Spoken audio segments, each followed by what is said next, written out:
신약 성경 요한복음 13장입니다. 신약 171면이 되겠습니다. 신약 성경 요한복음 13장 찾으신 줄 알고 34절부터 35절 말씀까지 봉독을 하겠습니다. 새 계명을 너희에게 주노니 서로 사랑하라. 내가 너희를 사랑한 것 같이 너희도 서로 사랑하라. 너희가 서로 사랑하면 이로써 모든 사람이 너희가 내 제자인 줄 알리라. 아멘. 오늘 요한복음 13장 말씀을 봉독했습니다. 요한복음 13장 34절부터 35절의 말씀에 의지해서 예수님을 본받자 하는 제목으로 함께 말씀을 나누고자 합니다. 우리는 지구상에 살면서 나와 내가 다르고 또 우리와 이웃이 다르고 같은 성정을 입은 사람들이지만 우리를 가리켜서 세상 사람들은 하나님의 사람들이다, 예수님의 제자들이다, 이렇게 우리를 특별히 불러 준 것입니다. 그런데 오늘 본문 말씀에 보니까 내가 이렇게 한 것 같이, 우리의 스승은 그리스도께서 내가 이렇게 한 것 같이 너희도 이렇게 하라, 이렇게 우리에게 분부한 말씀들을 대하게 됩니다.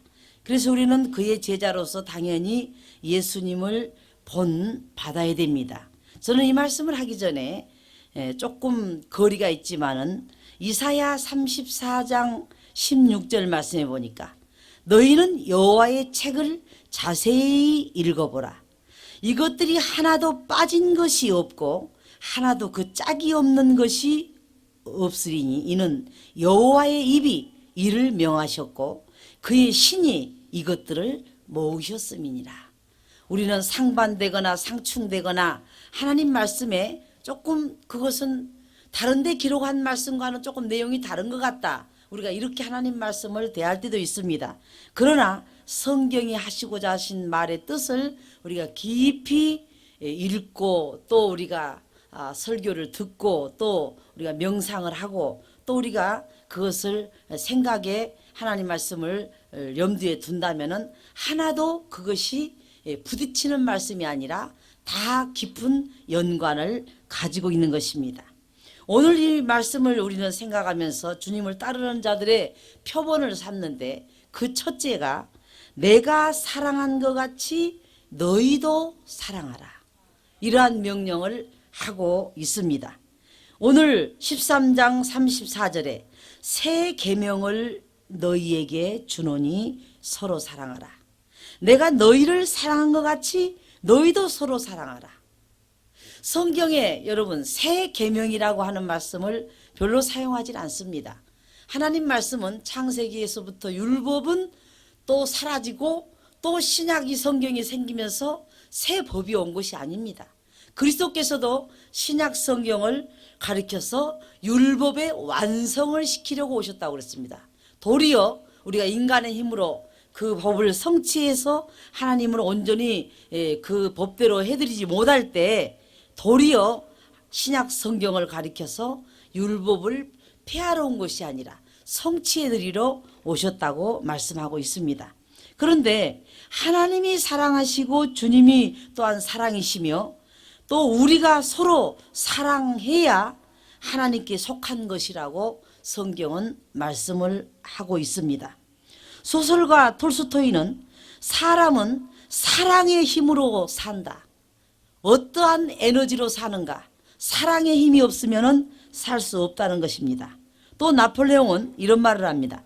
나는 100만 대군으로도 세계 정복에 실패했지만 나사렛 예수는 한 명의 병정도 없이 온유와 사랑함으로 온 인류를 정복했다, 이렇게 말하고 있습니다.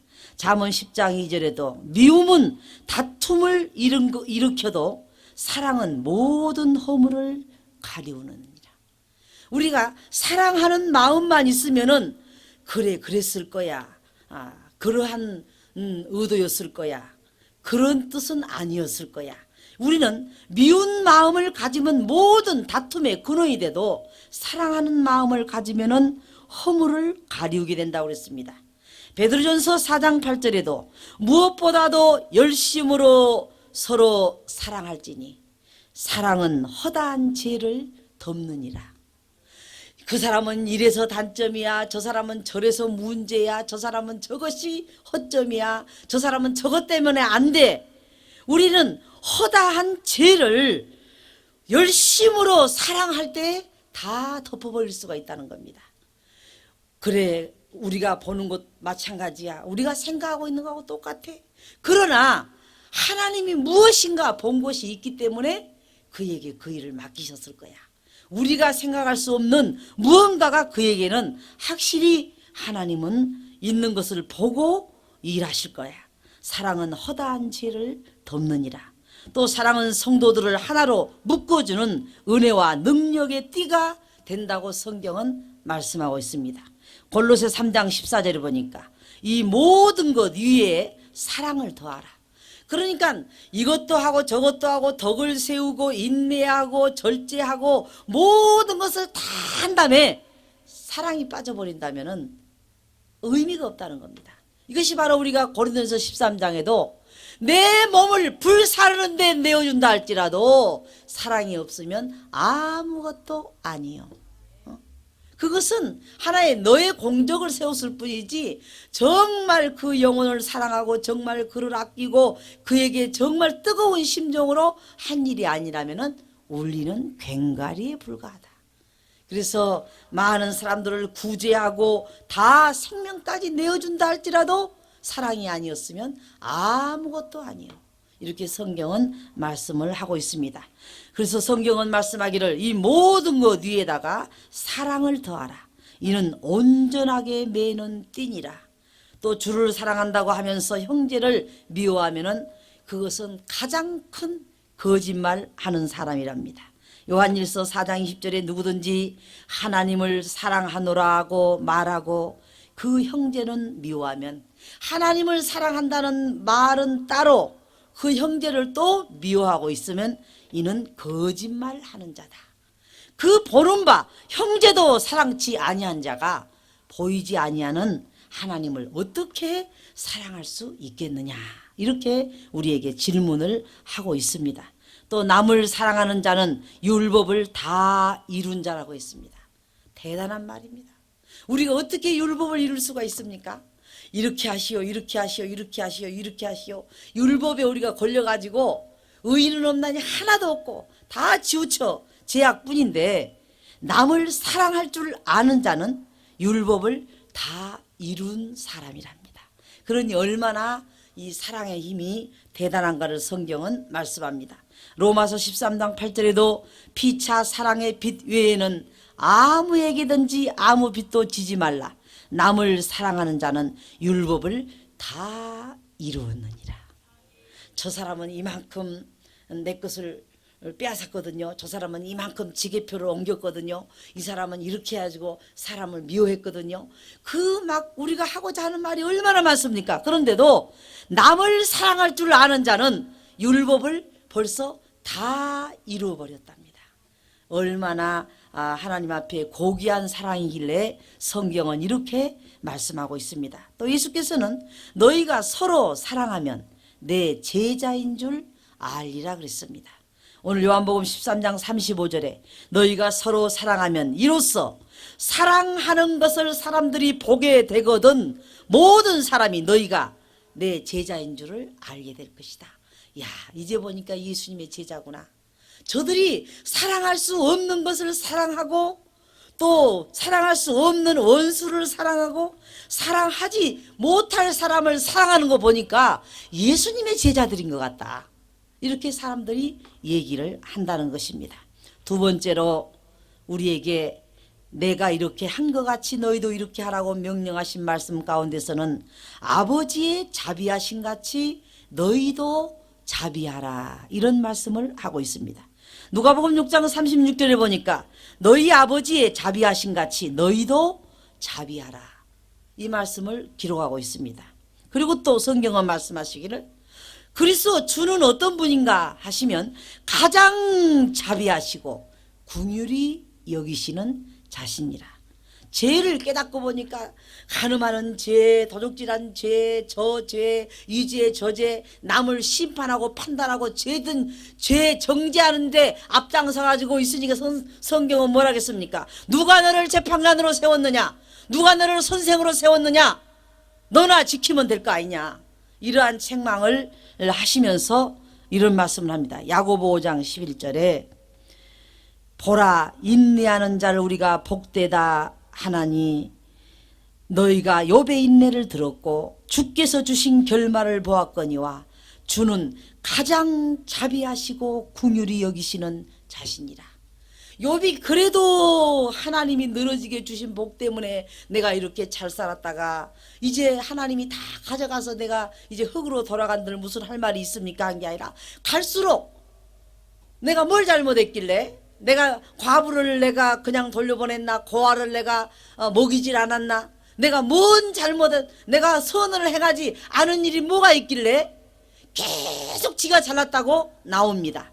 그런데도 하나님은 그 꼴을 보시고 주는 가장 자비하시고 긍휼히 여기시는 자인 걸 보라. 그 욥을 그래도 수용하시고 욥을 용납하시고 그의 토해놓은 그 말을 다 하나님이 거둬들이시고 모년에 말년에 가서 그에게 갑절의 축복을 기어이 주시는 자비하신 하나님이시라. 이렇게 우리에게 설명을 하고 있습니다. 또한 주는 자비의 하나님이시기 때문에 자비함을 우리에게도 가지라는 겁니다. 고린도서 1장 3절에 보니까 찬송하리로다 그는 우리 주 예수 그리스도의 하나님이시요 자비의 아버지시요 모든 위로의 하나님이시며 자비의 아버지시요. 이 자비란 말을 여러분 어디서 많이 씁니까? 불교에서 많이 쓰죠. 그러니까 어떻게 보면은 자비를 베푼다. 뭐 대비하시오. 큰 자비를 베푸시오. 하나님이 가장 주는 자비의 아버지시요. 하나님이 만들어 놓은 피조물들이 무슨 자기들이 대자대비를 합니까? 소자소비도 어렵죠. 가장 큰 하나님이 그 꼴을 보고 있으니 그러지 다곤 신상이 무너진 것처럼 그냥 그 절간이 철커덕 무너져가지고 부처가 땅에 팍싹 깨져 보세요. 무슨 자기들이 대자대비를 합니까? 우리 하나님이 정말 가장 자비의 아버지시기 때문에 그 꼴을 다 보고 계시는 것입니다. 또 자비는 성령께서 역사하시고 허락하신 성령의 열매 가운데 하나입니다. 갈라디아 5장 22절에 오직 성령의 열매는 사랑과 희락과 화평과 오래 참음과 자비와 양성과 충성과 온유와 절제니 자비와. 그러니까 바리새인들에게 하나님이 책망했습니다. 11조 생활 잘한 것도 참 좋고 너희가 하나님의 뜻대로 그 음식을 잘한 것도 좋고 신앙생활을 이 모양 저 모양으로 잘한 것 참 잘하지만 너희에게 왜 자비한 마음이 없느냐 그랬습니다. 남을 불쌍히 여기는 마음, 남에게 긍휼을 베푸는 마음, 왜 자비한 마음을 갖지 않느냐 하는 책망을 하고 있습니다. 또 주께서는 제사보다는 자비를 원한다고 말씀하십니다. 마태복음 12장 7절 보니까 하나님 앞에 그냥 바리바리 쌓고 가서 떡상에다 올리고 또 양을 잡아서 번제물로 올리고 하는 것도 하나님께서 기뻐하시지만은 나는 자비를 원하고 제사를 원치 아니하노라 하신 뜻을 너희가 알았더라면은 무지한 자를 죄로 정하지 아니하였으리라. 그냥 그리스도를 위하여서 옥합을 탁 깨트려 가지고 예수님의 머리카락에 바르고 발에다 바르는 그걸 가리켜 정지하면서 아유 저 더러운 여자가 말이야 그렇게 뭐 향기 나는 향만 예수님 앞에 바른다고 해서 예수님이 뭐 저 지 꼴을 봐줄 줄 아나? 이러고 옆에서 판단하고 있단 말이에요. 그러나 예수님은 나는 제사를 원하는 것보다 자비를 원하는 것을 너희가 알았다면은 그를 정죄하지 않았을 것이다. 그러니까 우리는 하나님 앞에 그와 같이 나는 자비를 원하고 제사를 원치 않으노라 하신 뜻을 우리가 알아야 무지한 자를 죄로 정하지 않는다는 것입니다. 또 예수께서는 자비를 베푼 자를 본받으라고 말했습니다. 누가복음 10장 36절부터 37절에 보니까 내 의견에는 이 세 사람 중에 누가 강도 만난 자의 이웃이 되겠느냐 가로되 자비를 베푼 자니이다. 제사장이 오늘 안식일이라 제사를 지내러 가는데 제사장은 시체를 보거나 만지면 제사를 못 드립니다.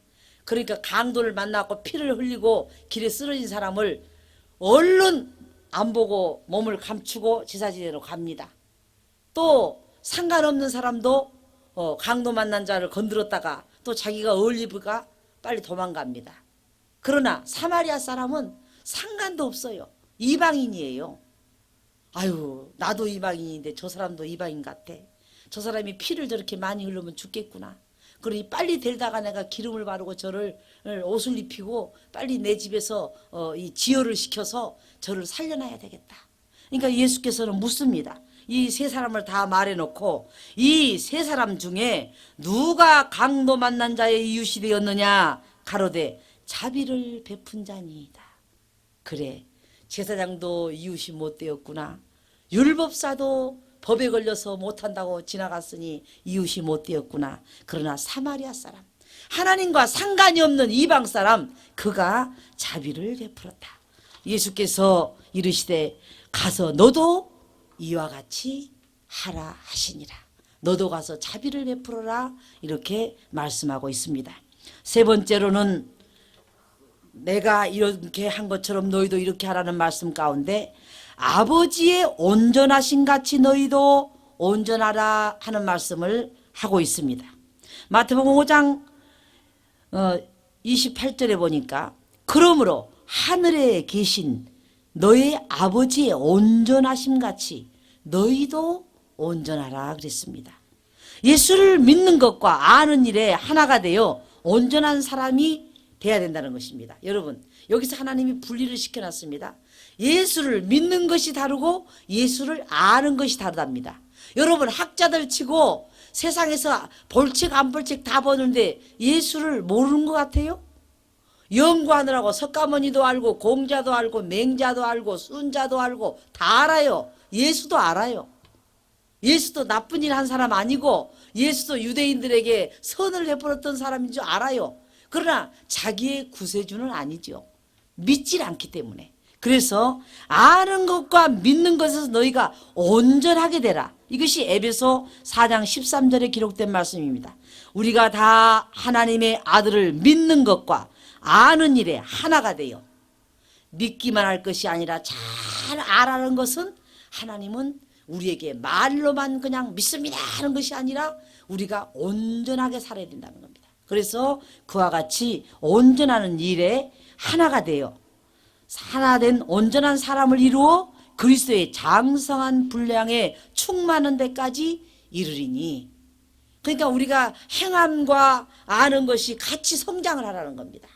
알기는 뭐 정말 성경 박사처럼 알면서 그것을 가리켜서 자기는 행하려고 하진 않습니다.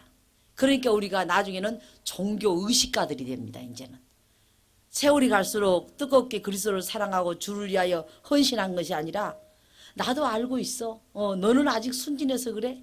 너는 아직 어린 신앙이야. 니만때는 그러지. 이러면서 알고만 떠들어대지 우리는 행하지는 않습니다. 우리가 행해야만 온전한 데 이른다는 것입니다. 또 예수께서 우리를 맞은 성전은 온전한 장막입니다. 히브리서 9장 11절에 보니까 그리스도께서 장래 좋은 일에 대제사장으로 오사 손으로 짓지 아니한 곧 이 창조에 속하지 아니한 더 크고 온전한 장막으로 말미암아. 스데반이 왜 돌에 맞아 죽었죠? 너희가 성전 지어놨다고 너희 성전에 하나님이 들어가 계시냐 그랬죠. 사람으로 지어놓은 성전에 하나님이 들어가 계시냐? 그 말은 그들을 좀 뭐랄까 행함이 없으면서 그렇게 46년 걸려서 성전 지었다고 업적만 남기지 말라는 말입니다. 또 그뿐만 아니라 하나님이 원하는 일에 더 치중을 하지 그냥 돌비석으로 지어가지고 교회만 크게 지어놨다고 그것이 너희들이 하늘나라 가서 상급받을 어떤 그것이 너희의 업적에 그것이 결론도 진행도 목적도 아니라는 것입니다. 우리 마음의 성전이 더 온전히 이루어져야죠. 그리스도의 뜻대로 행하고 그리스도가 원하는 대로 행하고, 그렇기 때문에 더 크고 온전한 장막으로 말미암아 우리로 인하여서 하나님의 뜻을 이루어가는 그것이 눈으로 보이는 성전보다 더 크고 온전한 장막이라는 것입니다. 또 온전하기를 원하면 우리의 마음을 빼앗는 것을 우리가 우리에게서 다 버려야 된다는 것입니다. 마태복음 19장 21절에 예수께서 가라되 내가 온전하고자 할진대, 이 청년이 와서 물었습니다. 내가 어떻게 영생을 얻겠습니까? 쫓아다닙니다. 너의 소유를 갖다 팔아서 가난한 자에게 주어라. 재산이 너무 많은데 그걸 조금만 하라고 그러지 그걸 다 팔아서 갖다 주라 하면 제가 어떻게 그렇게 하겠습니까? 네가 그것을 다 팔아서 가난한 자에게 나눠주고 네 마음의 소유가 가난한 자가 될 때에 하늘의 보화가 내게 있으리라. 더 큰 하늘나라가 네 중심으로 들어올 것이다. 그런데 지금은 네 재산이 네 마음에가 차가지고 꽉 차 있기 때문에 하늘나라의 천국이 네 마음의 소유를 하지를 못한다는 것입니다. 그러므로 그리고 와서 나를 쫓으라 이렇게 말씀하십니다. 또 온전한 사랑만이 두려움을 내어 쫓을 수 있는 힘이 있습니다. 요한일서 4장 18절에 사랑에는 두려움이 없고 온전한 사랑에 두려움을 내어 쫓나니 두려움에는 형벌이 있습니다. 두려워하는 자는 사랑 안에서 온전히 이루지 못하였느니라. 하나님을 정말 우리가 신뢰하고 믿고 하나님의 뜻을 쫓는다면은 내가 계획한 대로, 내가 생각한 대로, 내가 계산한 대로 어떤 일이 돌아가지 않는다 해도 우리는 마음에 두려워할 필요가 없다는 겁니다. 하나님은 그래야 할 이유가 있고 그렇게 하셔야 할 섭리가 있고 그렇게 하셔야 할, 우리가 부모를 믿는다면은 부모의 하는 일에 대해서 우리가 의심합니까? 우리 아버지와 어머니는 나를 위해서 지금 저렇게 하고 계신다. 절대 나에게 해롭게 하시는 분이 아니다. 이렇게 우리는 믿는 것처럼 하나님 앞에 그러한 우리가 사랑 안에서 온전히 이루지 못하는 그러한 신앙을 가져서는 안 된다는 것입니다. 또 우리의 모든 면에서 온전해지기를 원하십니다. 야고보 1장 4절에도 인내를 온전히 이루라. 나 참을 만치 참았다고 말할 때 하나님은 그럽니다. 더 참아라. 제가 이건 웃는 얘기지만요, 이 고통에 대해서 한번 생각해 봤어요. 여러분, 우리가 어디에 갇혀 있습니다. 그 자체가 고통입니다. 그런데 틈만 나면 빠져나가려고 해도 빠져나갈 틈이 없는 것이 고통입니다, 여러분. 그러니까 우리가 고통은 수용을 해야지, 내가 여기서 어떻게 나가나, 어떻게 나가나. 이 나갈 수 있는 창은 못 하나 꽂아놓은 정도의 출구밖에 없는데 그리 나가지겠습니까? 그렇다면은 고통이 아닙니다. 우리가 얼마든지 헤쳐나갈 수 있는 환경이라면 우리는 고통이라고 말하지 않습니다. 방법이 없기 때문에 고통인 것입니다. 그래서 저는 이 고난을 겪으면서 오히려 이 하나님과의 관계를 깊이 생각을 해봐요. 하나님이 사랑을 해도 이처럼 완벽하게 하고 어려움을 겪어도 내 수단과 깨와 방법으로는 빠져나갈 길이 없는 그것이 바로 고통이라는 용어구나. 우리는 이거 진작 깨달을 걸, 이랬으면 싹 될 걸 말이야. 진작 깨달을 걸, 이렇게 하면 딱 해결될 걸. 하나님이 그렇게 호락호락한 분이 아닙니다. 모든 것을, 그래서 성경은 말씀하기를 인내를 온전히 이루라. 너희로 온전하고 구비하여 조금도 부족함이 없게 하려 함이라. 참을 만치 참은 것이 아니라 더 참아서 온전히 참으라는 겁니다. 또 야고보 1장 25절에도 치유하게 하는 온전한 법을 들여다보고 잊어버린 자가 아니요 실행하는 자니, 자유하게 하는 자는 이 법을 들여다보고 잊어버린 자가 아니요 그것을 실행하는 자니 이 사람은 그 행하는 일에 복을 받으리라. 예수 그리스도를 따르는 자들은 주님을 본받기 위하여 행해야 할 일들을 우리에게 오늘 말씀하셨습니다. 주님께서 말씀하신 대로 서로 사랑하며 자비를 베풀며 모든 면에서 하나님의 온전하신 같이 우리도 온전히 이루어가는, 내가 이렇게 한 것 같이 너희도 이렇게 하라고 말씀하신 이 말씀의 뜻대로 우리들이 되어지기를 간절히 축원하면서 이 말씀을 드렸습니다. 기도하겠습니다. 하나님 감사합니다. 하나님께서는 우리를 온전하고 구비하여 조금도 부족함이 없게 하시려고 우리로 하여금 사랑하되 허물을 덮어주는 사랑을 하며 또 허다한 죄를 덮어주는 사랑을 하며 또한 두려움이 없는 사랑을 하며 또한 누가 자비를 베푼 자냐고 질문할 때에 강도에 만난 자의 친구가 된 자입니다 라고 말할 때 너도 가서 그렇게 할 수 있느냐고 물으셨습니다. 우리는 하나님 앞에 자비를 원하시는 그 자비를 베풀며 사랑을 베풀며 또 온전히 하나님의 뜻을 이루어드리는 그러한 제자가 되도록 오늘 이 말씀에 하나님 축복하여 주시옵소서. 예수님의 이름으로 기도하옵나이다. 아멘.